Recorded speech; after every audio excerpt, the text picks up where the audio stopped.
Hello, Pastor Barry McLaughlin here, and welcome to another episode of 7 Minutes of Scripture. If you're just joining us, welcome to the study. We're going to be looking through the book of Genesis.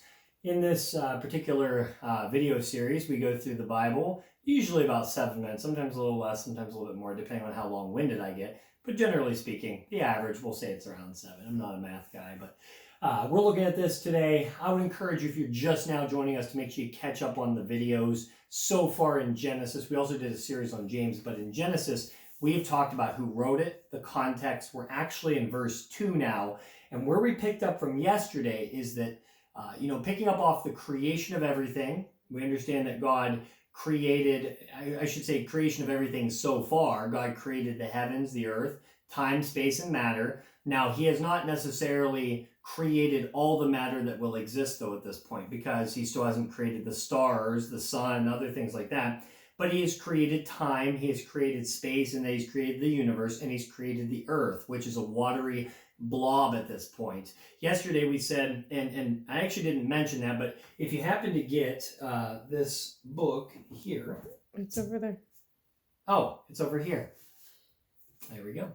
This book, Creation to Babel, by Ken Ham here. This book actually has some really good points about this verse 1. It also covers, and actually has some really good artwork in it as well to kind of illustrate what that might have looked like in the early creation when God created the earth as a watery blob.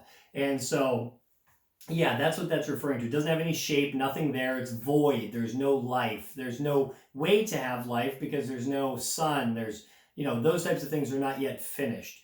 And so what we have to understand about verse 2 is it is a description of the earth that was created in verse 1. And the focus of today is going to be, was there a gap between Genesis 1:1 and 1:2? If I don't get through all this today, we may have to do some of this tomorrow for time's sake. But let's start with the idea. Where does the idea of a gap come from? First of all, one reason I don't have this up here is my 7 arguments. I just like the number 7, I guess. But one of the arguments against the gap theory is the fact that you don't see this in church history. You don't see this among any of the church fathers' writings. Nobody interpreted there being a gap in Genesis 1:1 to 1:2 until the 1800s, when scientists started saying that the earth was, billions, or actually millions of years old originally. Now they say it's about 4.5 billion years old, according to secular science. And one of the things is, we don't see a gap theory between Genesis 1:1 and 1:2 until scientists started teaching that the earth was old. That's when it arises. So basically what this means is they're trying to say that there is a gap of time between Genesis 1:1 and 1:2 where there's billions of years, or however much, infinite amount of time. One thing we have to understand, there's a variety of reasons why people do this. Some Christians do this to try to compromise and fit evolutionary theory into the Bible, which it still doesn't fit, by the way. And then some Christians actually try to fit what's called an angelic conflict or warfare, something within Genesis 1:1 and 1:2. And I would argue that, and they try to make the case that in Genesis 1:2 that when Satan fell to the earth, supposedly Satan lost this war that took place. It's not even mentioned in the scripture here. Not in Genesis, at least. There are wars mentioned later on. But supposedly when Satan fell, that's why the earth is covered with darkness and stuff.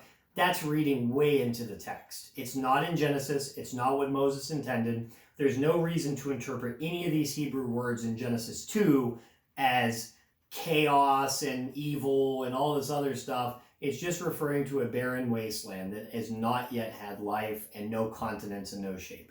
That's reading way too far into the text, and it's dangerous when we do that. And people who like to make this argument, they like to go to the Psalms. They like to go to Job and try to use that to reinterpret Genesis. They like to look at the secular science even and try to use that to reinterpret Genesis. But see, what you have to understand is you can't reinterpret Genesis based on Job. Genesis is written as a historical narrative, whereas Job and Psalms are about, they're prophetic, but they're also dealing with like poetry and symbolism. That's not Genesis. Genesis is not a symbolism book. It's written as a historical narrative. Now, someone can disagree with that history and they can say, well, I think that's false. Well, that's fine. But it was written by Moses as a historical narrative prose, and there's no way around that. There's no escaping that. And so we have to understand that principle. Now, let's start. We'll try to get through at least the first three. If we don't get through them all, which we won't, because I just got the 2-minute warning here. We'll get to the rest tomorrow. So, number one thing, the grammatical construction. And I said I was tending towards this yesterday, but notice this.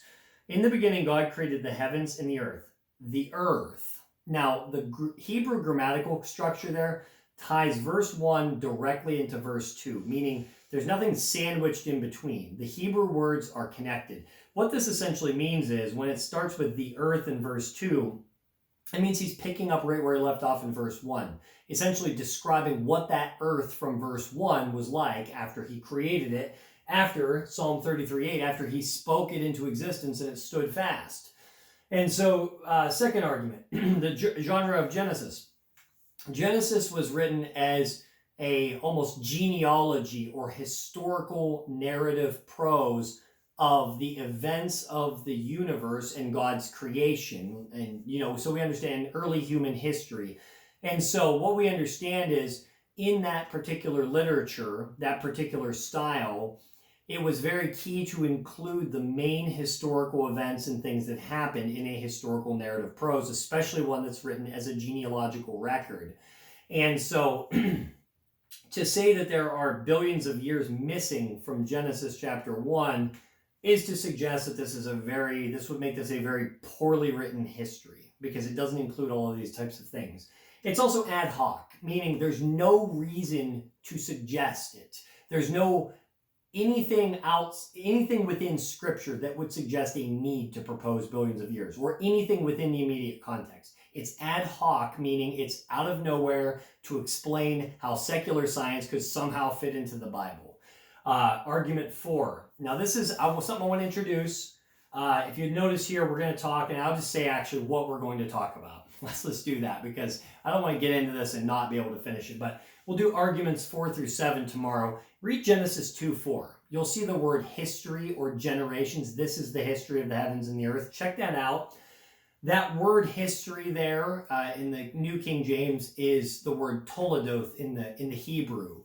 And that's one of the absolute best arguments for getting rid of the gap theory. Honestly, study what that word means. Get into that. Notice what argument 5 is. The days in Genesis are 24-hour days, literal 24-hour days. And that includes Genesis 1, verse 1:1 to the end of day 1. And so that's within a 24-hour period of time. Exodus 20:11, read that. That's talking about God's creation of the week. God creating, and Moses talks about it in the 10 Commandments, and that's why we celebrate a Sabbath day.